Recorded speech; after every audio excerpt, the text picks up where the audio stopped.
All right, we are in the book of Revelation, chapter 13. So we're more than halfway through now, somehow. I want to make a little mention of something in Revelation chapter 12. And before I do that, just like, subscribe, share, and comment. This helps the channel grow. I also want to advise, that you consider having a teachable, open heart and spirit, because you're going to hear things like you've never heard them before. I'm sure you never heard them behind a pulpit or in any spiritual religious setting. So it would take a little bit of a hearing in your own heart and your own spirit to be able to, have a confirmation in your own spirit that this is true to you, and it's encouraging and strengthening to you.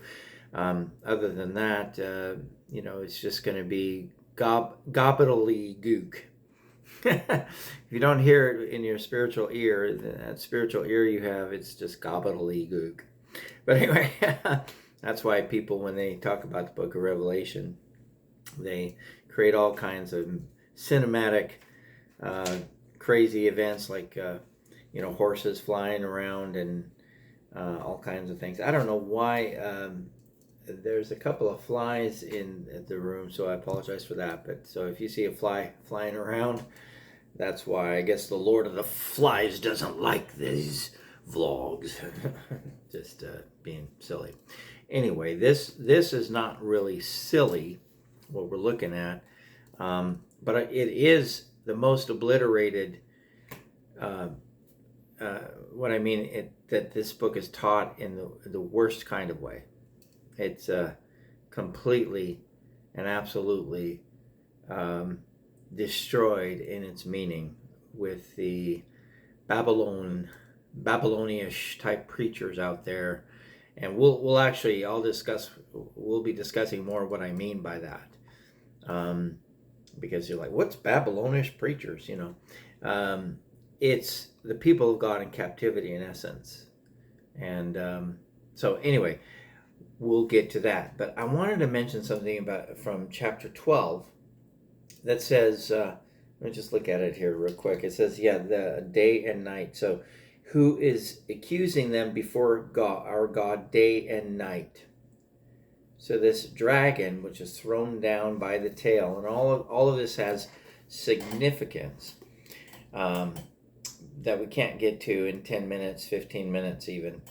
But day and night that reference point has been used as an idea of some kind of eternal situation. Well, first of all, this accuser day and night, he's thrown down.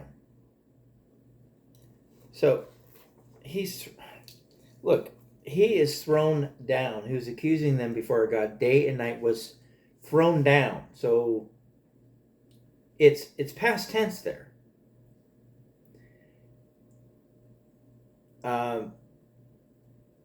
Who is accusing them before God day and night was thrown down. And they overcame him because of the blood of the Lamb. Wait a minute. So accusing them, thrown down, and they overcame him. Hey! So, day and night has been used to make us consider eternity. This is eternal. This is an eternal situation. No. Day and night is time and space. Eternity is transcendent to time and space. No, day and night, this is a reference to time and space. Folks, this book was written to people, actual human beings on the planet, as a guide to overcoming.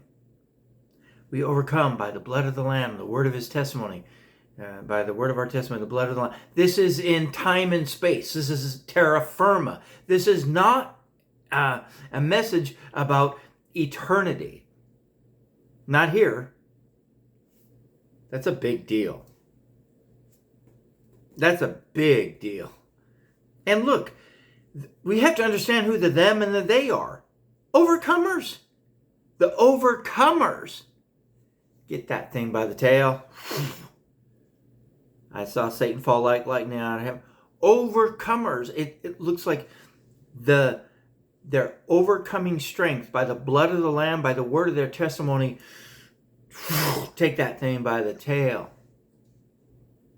And it is now back to its original situation where it is now just eating the dust of the earth.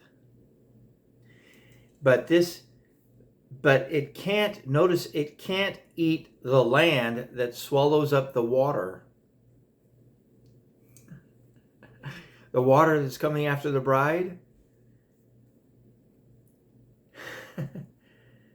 This is the land that overcomes.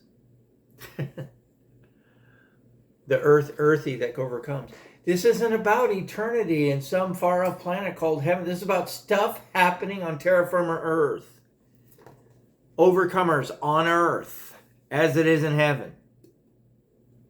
What you bind on earth will be bound in heaven. What you loose on earth will be loosed in heaven.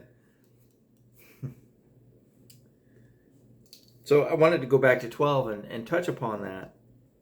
Because we get this idea that there's something to do with, hell for eternity. This is no reference to that whatsoever at all. There is such a almost, and the word laziness comes into it, but really it's not even laziness. It's about not having an ear to hear.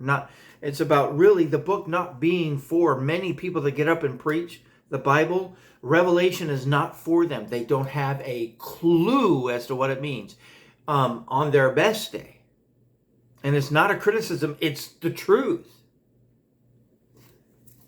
So, and this is fundamental. This is a revelation of Jesus Christ. Why do we allow people to be in pulpits to dictate things spiritually to us when they don't even have a revelation of Jesus Christ? Hello? All right. Just a question. Chapter 13. And I saw out of the sea, that's out of humanity, a beast coming up out of humanity, having 10 horns. 10 horns, that's an establishment of a type of authority. Horns is authority. 10 is it's authority. It's like dominion. We wrestle not against flesh and blood, but principalities and powers. It's a power. It's 10. It's the power of 10. It's solid. Horns and 7 heads. That's complete. That means completely absorbed in its design. It also has there's a divine implication here. This is the antithesis of Christ. This book is a revelation of Jesus Christ. We have to stay on point here. And it's to 7 churches. We have to stay on point.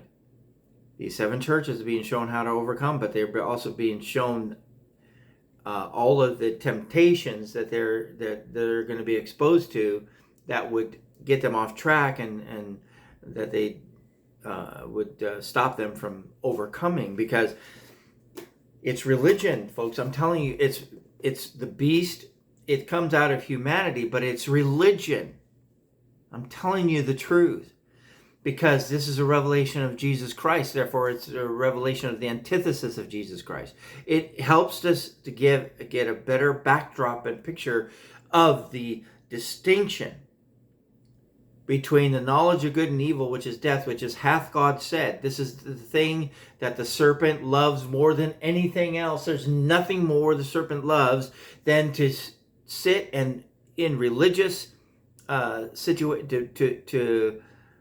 manifest in a religious situation and a spiritual situation. It's his best favorite conversation is spiritual conversation, spiritual interaction, groups.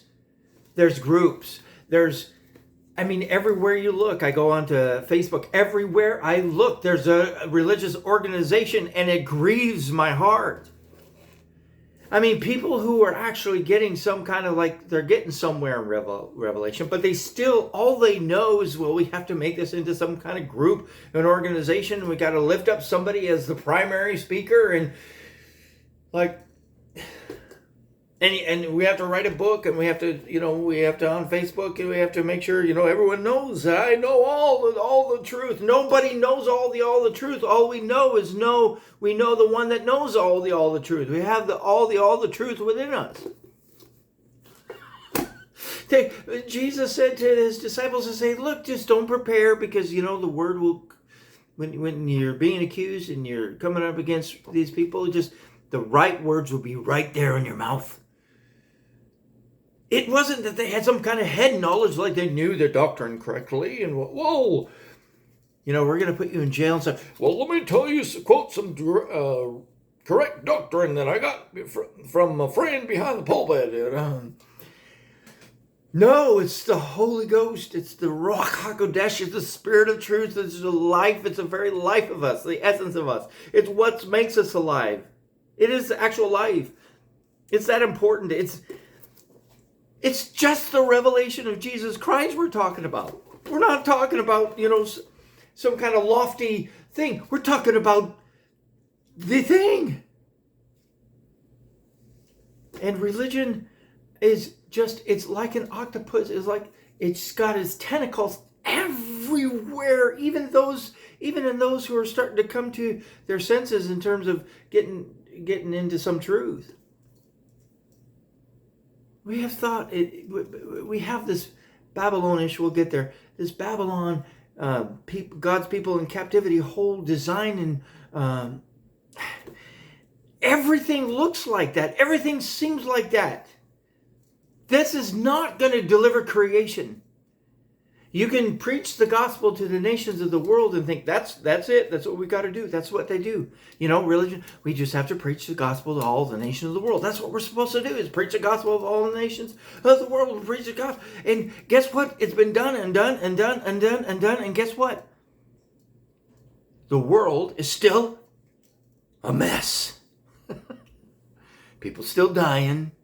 People still suffering. They're still crying in pain. The book of Revelation said that comes to an end. There's still mortality. We don't see immortality. We have to move beyond the religious structures that we've been involved with. Now, that may not look like some certain thing. We don't just try not to look like something just for the sake of trying not to look like something. But I'll tell you the truth. Most of us are caught in Babylon, Mystery Babylon, which is the church, people of God in captivity, because we just don't know how to get out. That's why we have to wait upon the Lord to renew our strength. More immortality is not coming until we wait for it. And I'm out of time. We're in chapter 13 of Revelation. Well, bye.